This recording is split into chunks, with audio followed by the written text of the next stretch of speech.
ओम शांति। मम्मा के साथ ऑलमाइटी पिता की गुह्य रहस्य युक्त रूहान। हे श्री राधे बेटी जागो, रात्रि का सुख उठा लो।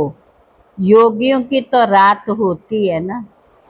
इस निष्ठा के समय शांति में बैठकर अपने शुद्ध स्वरूप को धारण कर, अपने ईश्वरीय कायदे को मानकर उसी प्रमाण चलते चलो। देखो बेटी, अमृत वेले का ये शुभ मुहूर्त है। एक दिन पूरा हो, दूसरा दिन आरंभ हो रहा है, तो इस समय ये जागृत अवस्था भी अनायास होनी चाहिए। मेरी प्यारी राधे बेटी, तेरी चाल दुनिया से न्यारी है।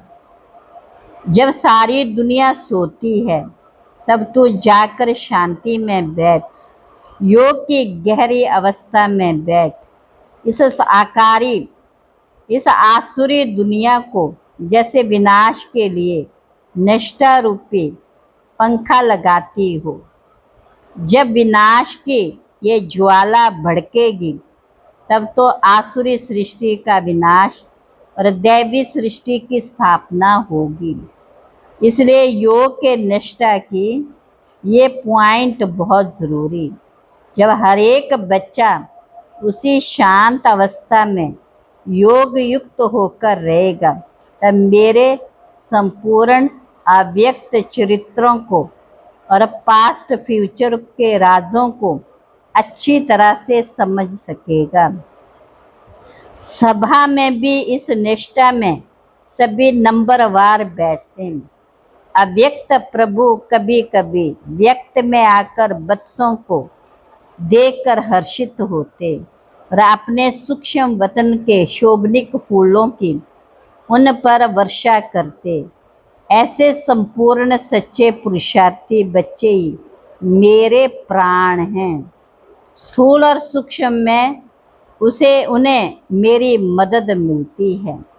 हे यज्ञ माता, सामने बैठे बच्चों को लाइट का ताज पहनाने के लिए तुम निमित्त बनी हो। ऐसे सुहावने ब्रह्म मुहूर्त के समय सुप्रीम लाइट के ताज पहनाने की सेरेमनी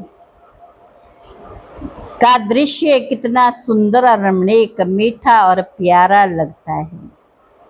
हे बेटी राधे, ईश्वर के गले में पिरोते हुए रत्नों को जानती हो ना। उन्हीं 108 रत्नों को ज्ञान की पॉलिश अर्थात शुद्ध संपूर्ण बनाए ईश्वर के गले में पिरोने के लिए तुम निमित्त बनी हो। तुम ईश्वर को संपूर्ण माला पहनाती हो तो ईश्वर भी पुत्री को भविष्य में संपूर्ण वैभव से सजाता है। मेरे 108 रत्न संपूर्णता को अवश्य प्राप्त करेंगे। इसलिए विजय माला का गायन है ना, ये मेरा सुनाना और गुम हो जाना ये राज भी ड्रामा में नूंदा हुआ है। अभी संगम पर महारथी घोड़े सवार प्यादे प्रत्यक्ष हो अपना चमत्कार दिखाएंगे।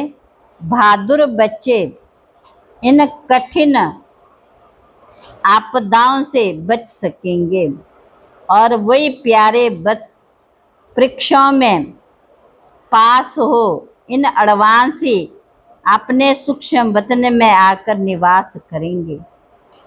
कठिनता के पहाड़ों को अर्थात मुश्किलातों के पहाड़ों को उंगली पर उठाने वाले बच्चों को ये प्रभु सुनाता है कि कोई भी तूफान आए तो विदेही बनकर रहना।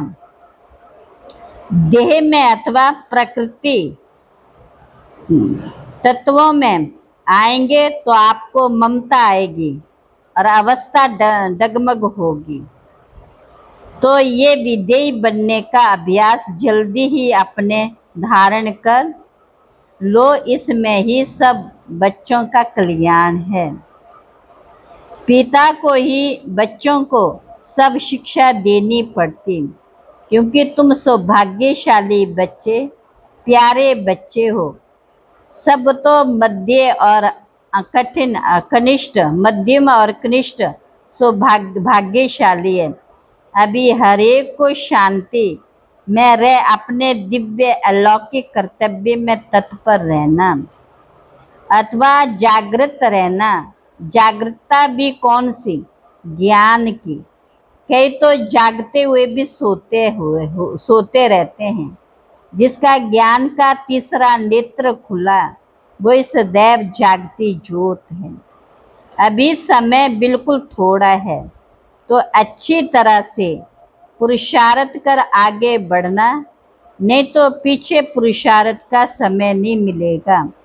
प्रिय बच्चों के साकार स्वरूपों का साक्षात्कार करने अव्यक्त प्रभु के दिल में आता कि कैसे पुरुषार्थी वत्स अपनी मौज और मस्ती में रमन कर रहे हैं, जबकि मैं जानता हूँ और मेरे पास पहले से प्लान भी है।